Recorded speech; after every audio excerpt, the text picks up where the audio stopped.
Nanti yang jenis infrastruktur apa artinya ini, kalau semuanya punya sudut pandang yang berbeda-beda.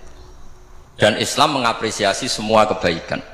Tapi katakan semua kebaikan itu adalah kehendak Allah Subhanahu wa taala. Karena apapun baik Anda itu pakai fasilitas yang diberikan oleh Allah Subhanahu wa taala. Sehingga ini yang disebut kulillah sumadarhum fi khawdihim yal'abun. Ya, kembali tadi ke tema-tema bahwa keseharian Anda ini sudah Islami. Saat Anda tidak bisa melakukan apa saja. Saya sering ada jenazah, biasanya kalau tetangga meninggal saya sering disuruh ngelepas. Saya bilang orang ini baik karena sering lamun di rumah, sering nganggur di rumah. Ditanya sama anaknya, kenapa Gus nganggur baik? Ya kalau dia nganggur artinya juga agak berbuat sesuatu yang maksiat kan? Ya kan, orang nganggur di rumahnya ya tidak bunuh orang, tidak maling, tidak korupsi, ya namanya nganggur di rumah. Lah cuma istri cara pandang nganggur gak menghasilkan uang itu. Tapi juga gak menghasilkan kriminal kan. Jadi sebenarnya Islam itu cara, makanya kalau sampai ngaji usul fikih itu ada kitab usul fikih namanya Lubul Usul, itu terkenal sekali di pesantren itu. Itu kalau ngapresiasi keseharian itu luar biasa. Izma min mubahin illa wa yatahaqququ bihi tarku haramimma. Karena keseharian yang mubah saat Anda lakukan itu ada kehebatan yang luar biasa, yaitu meninggalkan haram. Makanya dulu banyak orang-orang alim ketemu temannya itu guyon sampai semalaman. Itu biasanya yang semangat Islam itu, kiai kok tidak tahajud, kiai kok tidak witir. Orang yang sedang mapan uangnya banyak, malam itu tidak kelayaban itu sudah luar biasa. Melawan nafsu supaya tidak maksiat itu sudah luar biasa. Supaya lupa guyon sama temannya semalaman sampai subuh. Gejlok-gejlokan mengenang zaman miskin, zaman kuliah nggak jelas, zaman apa. Melihatnya jangan tarkut tahajud. Seperti ini meninggalkan tahajud, tapi meninggalnya ini talkul muharramat. Jadi kayak apa hebatnya? Sehingga Imam Ghazali punya riwayat yang agak unik. Hatta takuna ibadatu akhiri hadil ummah iku an-naum. Sehingga suatu saat ibadah terbaik umat ini itu tidur. Itu kan riwayat kontroversi. Ketika Imam Ghazali tanya, kenapa iya? Kenapa kamu mulai keluar dari rumah itu sudah banyak maksiat, melihat perempuan yang enggak mahram, melihat fenomena. Tapi kalau kamu tidur itu enggak melihat apa-apa. Tapi juga kamu jangan menganggap tidur itu ibadah betul. Saatnya melakukan fardu ain malah masih tidur. Tapi itu sudut pandang yang menjadikan kita Islam itu gampang. Jadi saat Anda tidak bisa aktivitas apa-apa, misalnya ada beberapa orang yang lumpuh itu memang nggak bisa Jumatan, nggak bisa ibadah, tapi dia juga nggak bisa maksiat. Tidur itu memang Anda saat itu tidak bisa tahajud, tidak bisa witir, tapi saat itu ada zina, ada maling, tidak gosipkan orang, tidak bully orang, tidak menanamkan kebencian, hasud.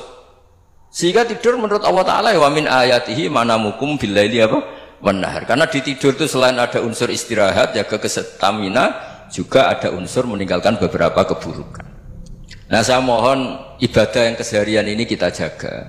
Supaya kita semua baca ayat itu fasih. Fasih itu tertanam di hati. Allah itu siapa? Alladzi at'amahum min ju'i wa amanahum min khawf. Dan Allah kalau cerita di Quran itu anna subabnal ma'a subba thumma syaqaqnal ardhan wa syaqqa fa ambatna fiha habba wa inaba wa qadba wa zaituna wa nakhla wa hadaika hulba. Kamu tahu saya ini siapa, kata Allah. Saya ini adalah Tuhan yang menurunkan air, kemudian ada tanaman banyak, habba wa inaba wa qadba, ada zaitun, ada tin, kalau orang Jawa mungkin ada tela, ada padi, ada mangga, ada pisang. Sudah. Wa inaba wa zaituna wa nakhla wa hadaika hulba, ada perkebunan yang lebat. Tujuannya apa? Mata Allahkum, silahkan kamu pakai, kamu nikmati. Tapi karena kadang kita ini punya ide-ide besar. Tadi untuk syukur saja nunggu punya istri riman, rumah baik, tetangga baik, komunitas baik, semuanya baik baru syukur. Lama-lama nanti ada di surga, syukurnya nunggu surga paling kelas A. Itu sudah ada yang menghuni Rasulullah, kamu nggak boleh di situ. Masa untuk syukur saja? Repotnya Masya Allah. Jadi mohonlah Quran yang kalau Anda hafalkan juz sama itu kan ada ayat-ayat yang kayak tadi. Ya, fal yanzuril insanu ila ta'ami. Coba lihat apa yang kamu makan ya? Dari mana? Dan untuk mempertahankan hidup kamu keseharian. Jadi jangan kira ibadah itu harus membentuk komunitas yang versi Anda. Ibadah itu harus yang hal yang mulu-mulu. Kesehariannya Anda alami. Loh, ini saya tidak bikin-bikin. Saya ngaji bukan karena berdasar pesanan.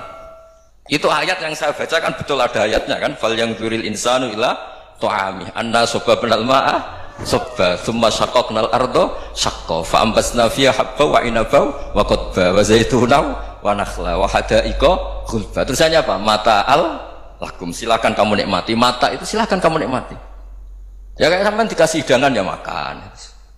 Ya sudah makan, habis makan ya minum, habis itu ngantuk ya tidur. Ya sudah normal-normal saja. Kayak apa indahnya Islam? Tapi Anda mencari Islam yang gimana lagi? Nah itu yang diajarkan guru-guru kita, diajarkan sanad kita sampai Wali Songo, sampai Rasulullah SAW. Bahwa pada akhirnya ada jihad, ada perang. Itu dulu memang perang, bukan membunuh, beda. Dulu kita dijajah Belanda ya perang, dan itu normal karena kita dijajah.